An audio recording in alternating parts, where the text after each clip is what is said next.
What I mean by a mother wound is not necessarily that your mother didn't do her best and all of those various things, but we're kids, right? And we take on things because of how we come in karmically and then all of the stuff we're exposed to. And usually there's a sense of like, it's my job, it's my responsibility, it's holding a lot, it's carrying more than, what you should. And it's an enmeshment. So a lack of healthy boundaries and a sense of you and me, mother and self, and an inability to actually like separate properly. So it's like the placenta is still attached to kind of thing. And that's energetically, not obviously physically.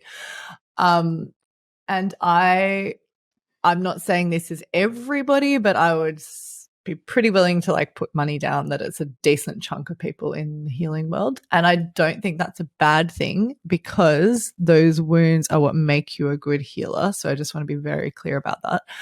But if you don't let them come into the light of your awareness and bring consciousness to them, they become these sort of background, puppeteers of your reality. Mm-hmm. And that's why you see so many people, again, this is a generalization, but one that I've seen over and over again, coming up with digestive issues and these kinds of either holding a lot of weight or a lot of fluid. Wet heat. The damp.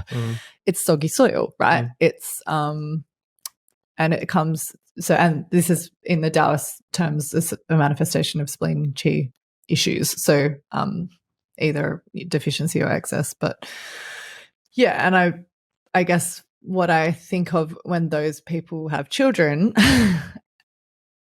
myself included, is it's really easy to repeat that pattern and not foster a sense of individuation and separation in the child.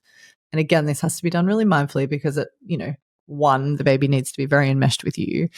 At 6, a little bit less so. At 14, a lot less so. There's like a whole bunch of different, appropriate boundaries as the child ages. But this is what I've been sitting with a lot for the last couple of years is like, how do I facilitate, like, how do I work on my own mother wound and my own poor boundaries, for want of a better word. And then in order to model to my child, especially my daughter being my firstborn, that she can also have those, and she's already showing me that she's got them. So I think that's incredible. Like she like really healthy boundaries and and a really strong sense of herself and her like individuation and that process. So yeah, I mean, and I've like, just to be like, it's been interesting, and I know why it activates the wound when you're like, you go to like, you see a kid blossoming at that age, and I think, or showing out of a boundary, like I've kind of talked a lot, I think I've chatted to you, like sometimes when I watch people, let alone kids, communicate not only a healthy boundary, but they've got connection to themselves at that point where they know exactly what they want. And I'm like, oh my God, I'm still confused. Like I'm so confused about what I want. And that's like honestly brought up a lot of, it's brought up a lot of like,